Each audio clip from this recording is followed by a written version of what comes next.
Morning mga kapatid. Good morning! Good morning. Yan, magandang umaga po sa ating lahat. Rinig po ba ako sa likod? Yan, magandang umaga mga kapatid. At tayo ay muling mag-aaral ng ating salita ng Panginoon sa umagang ito.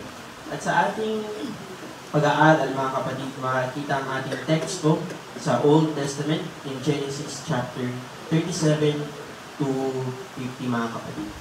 At ang sermon po natin sa umagang ito ay pinamagatang From the Pit to the Palace, Trusting God's Mysterious Plans. Mga kapatid, sa mundo natin ngayon, we may never know what will happen. Sa mga panahon ito, makulimlimang panahon, papaisip-isip tayo. What is God's plan for me? Diba? Napakalamig ng panahon. Monsoon season na ulit mga kapatid, kung saan taganit din naman na tayo nakakalamdam ng iba't ibang emosyon at iba't ibang doubt sa ating mga sarili. But from the perspective of Jacob, mga kapatid, and Joseph, may kita natin dito kung paano transform ng ating Panginoon ang trials nila into triumphs. At bago tayo mag-aral ng salita ng Panginoon, tayo po ay manalangin mga kapatid. Let us pray. Ama naming Diyos na mga pagriyan sa lahat ng mga maraming salamat po sa araw nito na ikinikalog niyo sa bawat isa.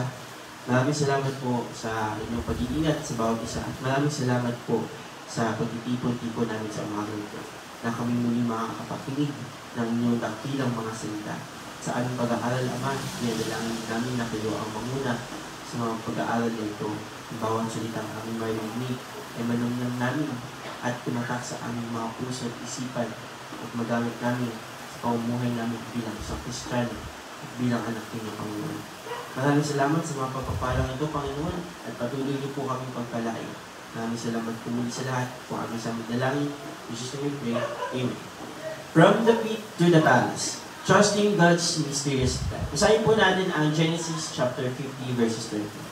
You intended to harm me, but God intended it for good, to accomplish what is now being done, the saving of many lives. Mga kapatid, magandang umaga muli. At sa umagang ito, we will reflect on the life of Joseph. Pag-aaralin po natin ang buhay ni Joseph, a powerful story of betrayal, trial, forgiveness, and triumph. Mga kapatid. Joseph's life teaches us to trust God's plan, even if we don't understand it. His journey from the pit to the palace demonstrates that God works in mysterious ways, turning our trials into triumphs. Na parang mga kapatid, isip natin, ito ba yung plan sa akin ng Panginoon? Parang hindi nag-work Ito ba yung dineserve niya para sa akin? Minsan mapapadaw tayo. Ito ba yung gusto niyong future para sa akin? This is my current job. Ito na ba yung future ko? Ito na ba yun? Lord, is this it? Na hanggang dito na lang ba ako? Is this my future? Is this where I'm supposed to be?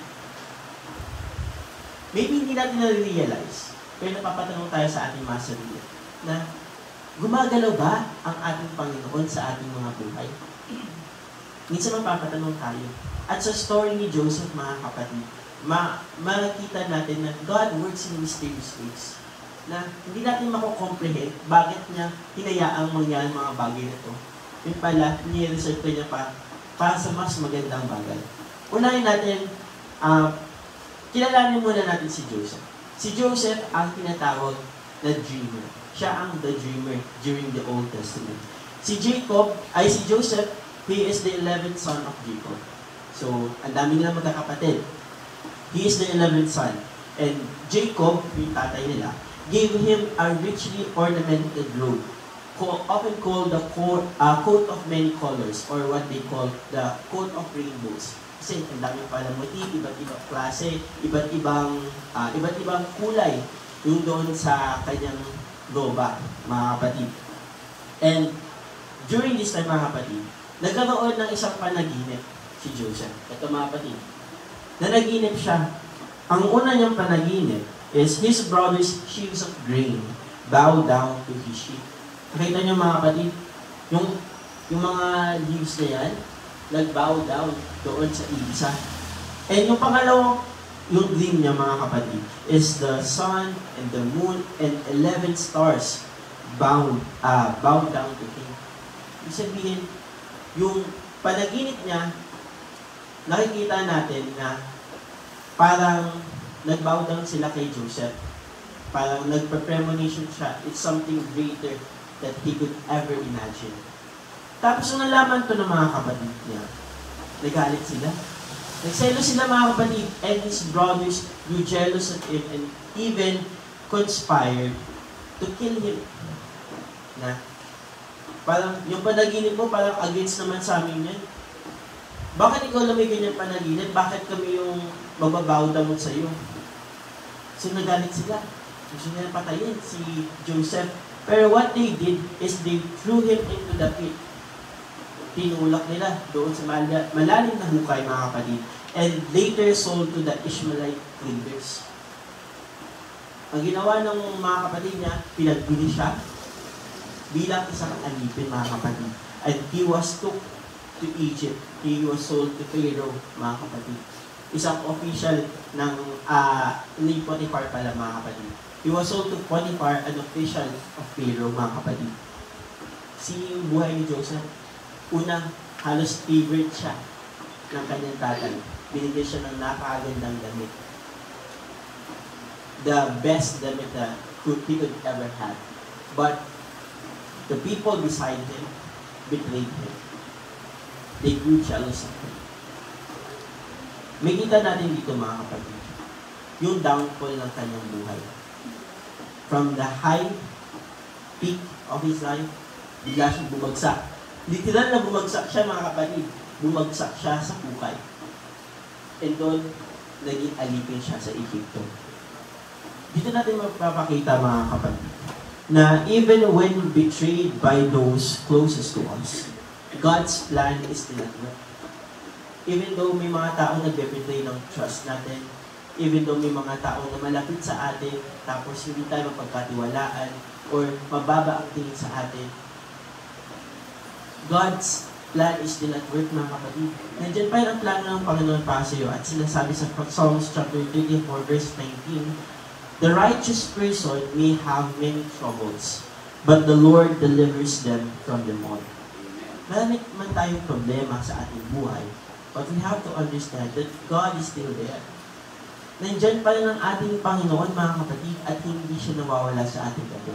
At ang plano niya sa inyo ay nandiyan pa rin. Hindi kanya pababayaan, and He will deliver us all sa ating mga troubles. Ayun yung unang nangyari kay Joseph.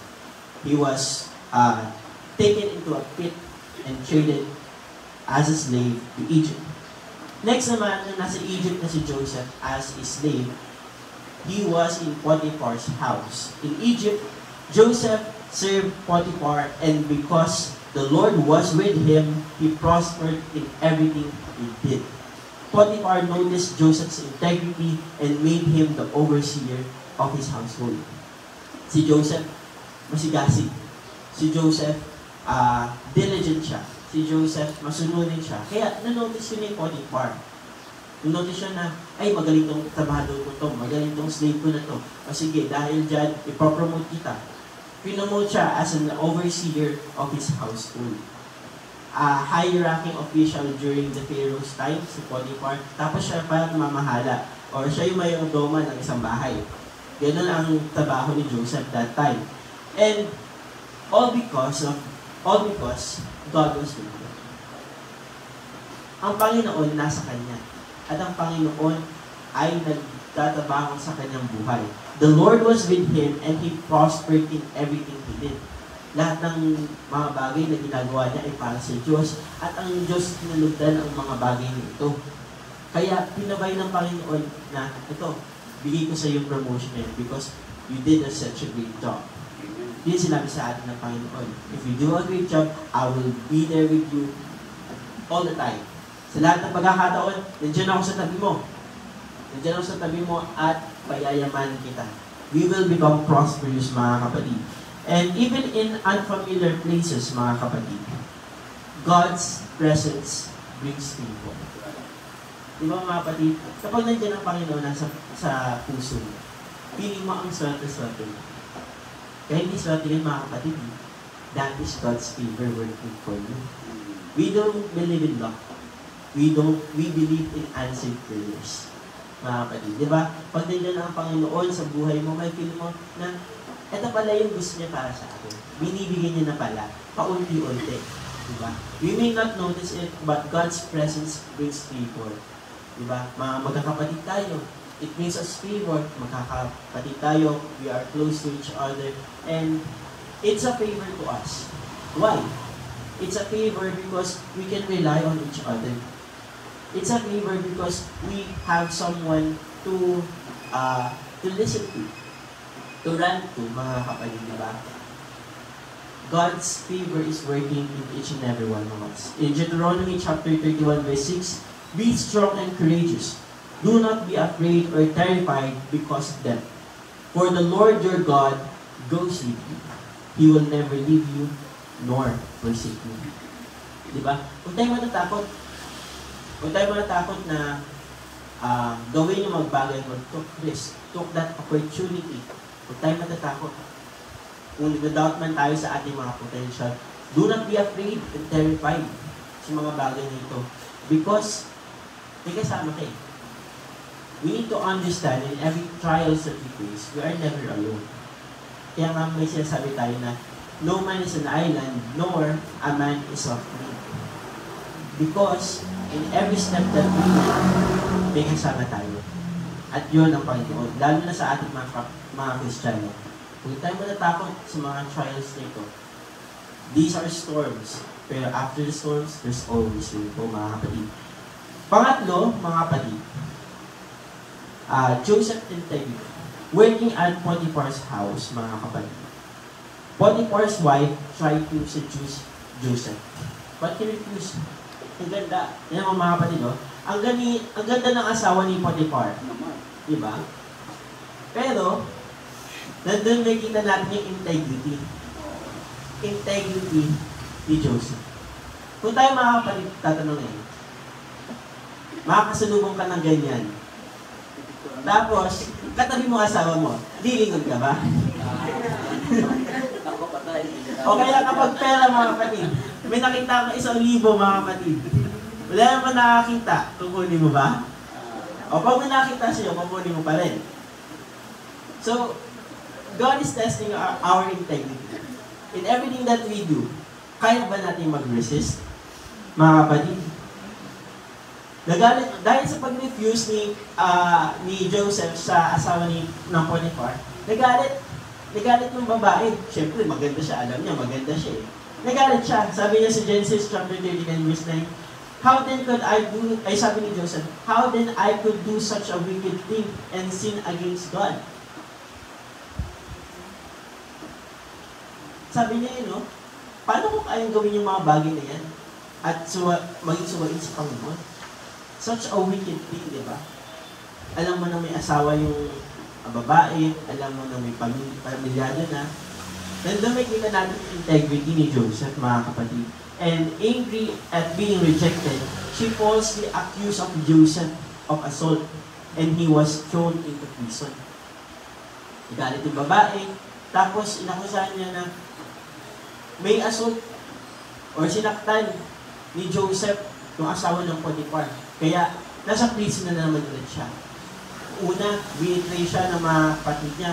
He was fallen into pit. Tapos, umokay na yung buhay niya, di ba? Na-promote na siya, okay na ulit siya. Tapos, ngayon naman, balik na naman siya sa prison. Grabe life challenges na, no? Sa taas, baba, taas, baba. Ganyan yung buhay natin mga kapatid. Maybe we're at the top at this moment. Maybe we're at the bottom. But we need to consider, or we need to remember, na hindi naman lagi ganun. Times are changing, and our faith is what, yung ating faith ay nakaayon sa ating Panginoon. Staying faithful to God can lead to temporary trials. But God, He honors our obedience in Him. Mga kapatid, kapag tayo maging faithful sa atin, maraming temptations. Like, in the world of politics, matitan ka na working with these kinds of people. You will be tempted. Because the money is great, the power is great, the influence is great, but staying faithful to your principles, and staying faithful to your morals, and staying faithful to your God, hihirapan ka mga kapatid. But, may mga temporary trials. Temporary lang yun na hindi ka nila kakalugan, hindi sila mag-grant ng favor sa inyo. But, tatandaan natin palagi mga kapatid, God honors our obedience in the end. Because these temporary trials are only temporary, but God's favor and God's honor is eternal. In 1 Peter chapter 3, verse 17, for it is better, if it is God's will, to suffer for doing good than for doing evil. Mas okay mga kapatid, na gawin natin ang kaloob ng ating Panginoon sa atin. Gumawa tayo ng mabuti than doing evil things. At huwag tayo makasama sa mga ikakasala. Huwag na tayo makasama sa mga masasama. There's already evil things in the world. And us Christians, hindi na dapat tayo lumagdag doon. After sa prison, ngayon naman, ano ba nangyari kay Joseph during the prison? He gained the favor of the prison warden and he was put in charge of other prisoners. Medyo umokay na ulit yung buhay niya. Umokay na ulit kasi God's favor is still in play mga kapatid. Yung favor ng ating Panginoon, nandun pa rin. God's presence is still there. At nag-work pa rin ang plano ng Panginoon. At binibigyan siya ng favor. Mas naging okay yung pakikitungo ni Joseph sa mga tao. In return, nagiging okay din yung pakikitungo ng tao sa kanya. Naging favor. And while in prison, Joseph interpreted the dreams of two fellow prisoners. So, nag-interpret ulit siya ng dalawang panaginip ng dalawang prisoners. Yung una, sinabi niya yung dalawa niyang panaginip. Ngayon naman, i-interpret niya yung panaginip ng dalawang kapwa niya prisoners. Una is the cupbearer's dream foretold that he would be restored to his position. Yung cupbearer na yun, o tinitikim, mga kapatid, sabi ni Joseph, babalik ka sa position mo. Diba nasa prison ka ngayon? Babalik ka sa position mo. And yung baker's dream naman, he predicted his execution. Na-predict naman yun ni Joseph. At mga kapatid, nagkatotoo yung interpretations ni Joseph. But the cupbearer forgot to mention Joseph to the Pharaoh and leaving him in prison for 2 more years. Yung cupbearer na pinag-interpretan niya ng panaginip, nakalimutan siya for 2 years. So, yung cupbearer nakalabas ng prison. Si Joseph, nasa kulungan pala for 2 years. Diba? 2 years in prison. Ganon katagal nasa jail si Joseph, mga kapatid. And we need to remember that God's timing is perfect, even when it feels delayed. Isipin mo, yung kapwa mo prisoner, 2 years na mula noon, nandun ka pa rin sa kulungan. 2 years na siya nakalaya, kasi ikaw nandun pa rin. Parang dilig na yung buhay mo. Minsan, meron tayong ganyan. Na, Lord, anong taon na ako? Mawala na ako sa kalendaryo. Parang ito, dilig na ako.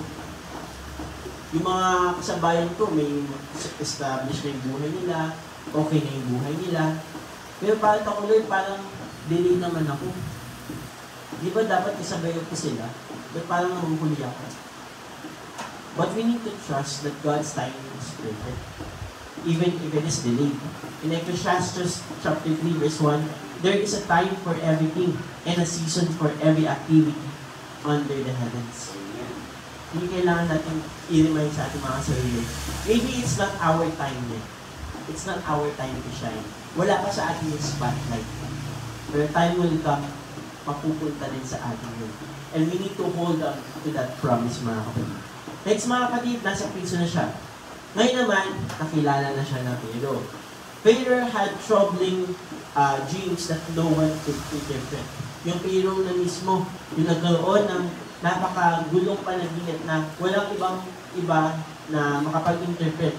So, naalala siya ng cupbearer at nirecommend si Joseph. So, Joseph interpreted his dream and advised the Pharaoh.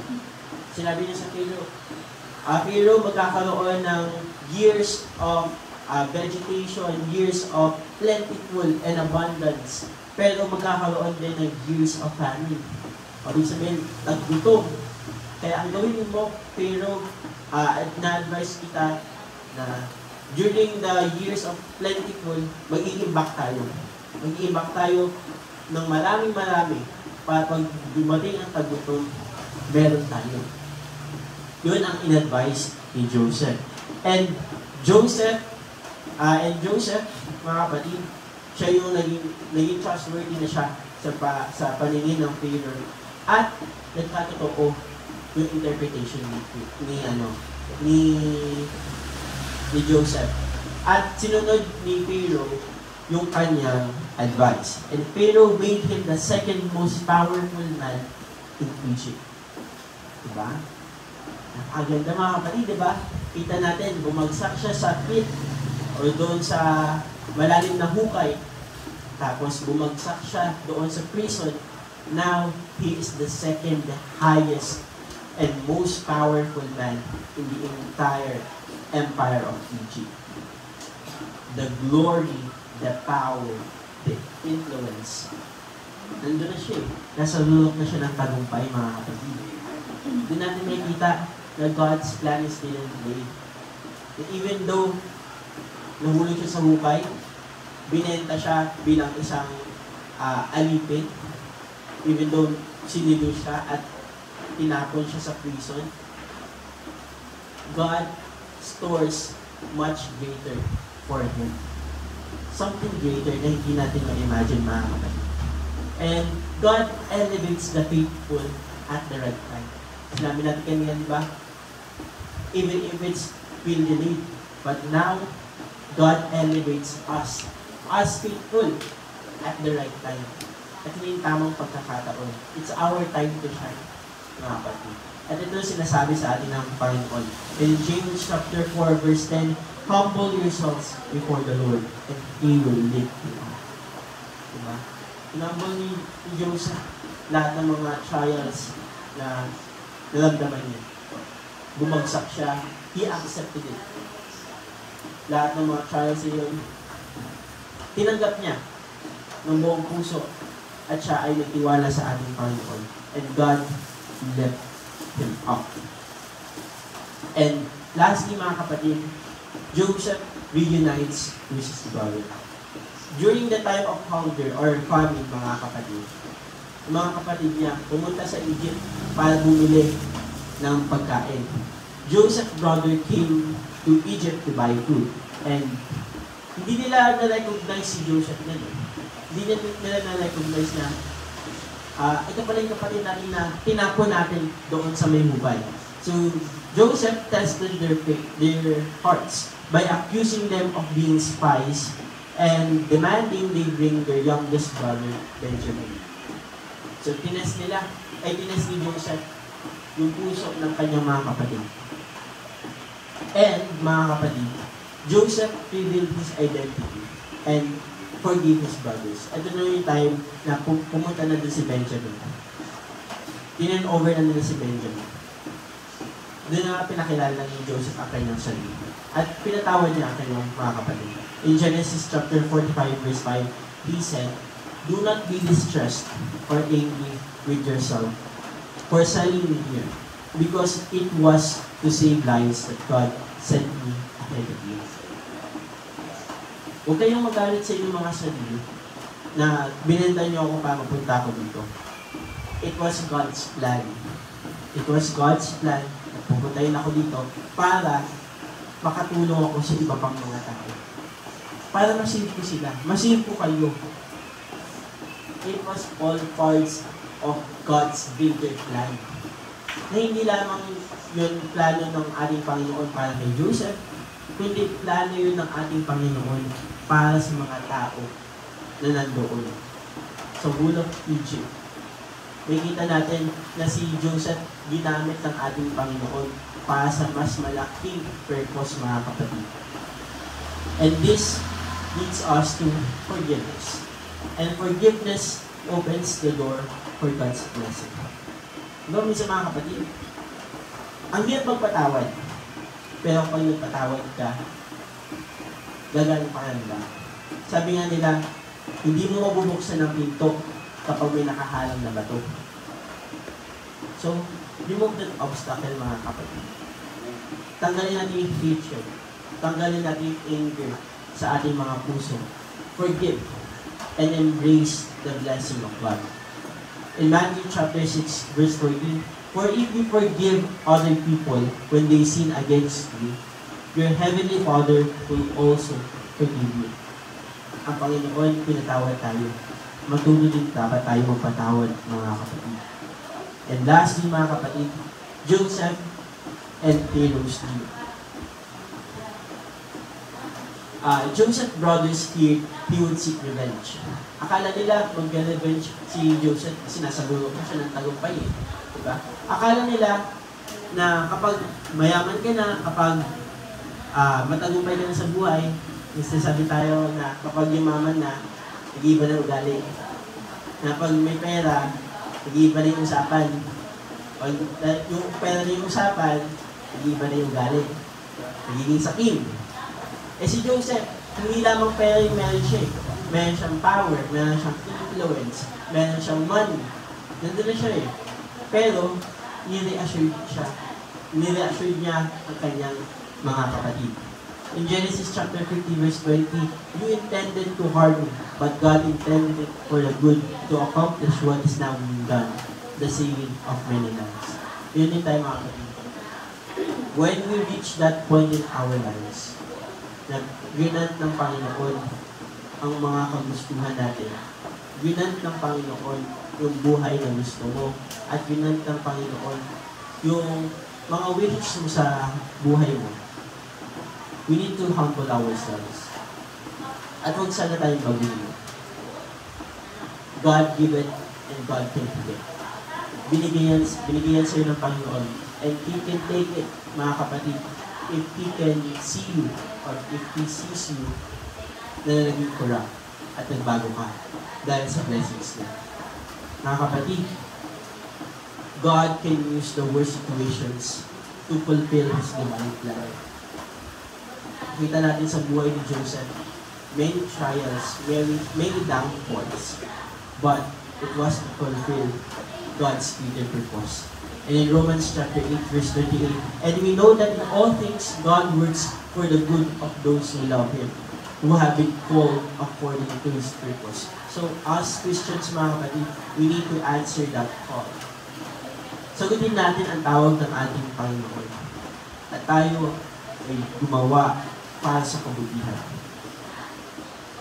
Ang story ni Joseph, mga kapatid, teaches us three things. Una, in the pit, trust His presence. Manalig ka, mga kapatid. Nakatabi mo ang Panginoon. Nandiyan ang Panginoon. And in the prison, trust His timing. Kung akala mo liligtas sa buhay mo, don't fear not. God is making the perfect plan for you. You are running a marathon, not a sprint, mga kapatid. And in the palace, trust His purpose. Sa lahat ng mga bagay nito, mga kapatid, Joseph teaches us to trust God.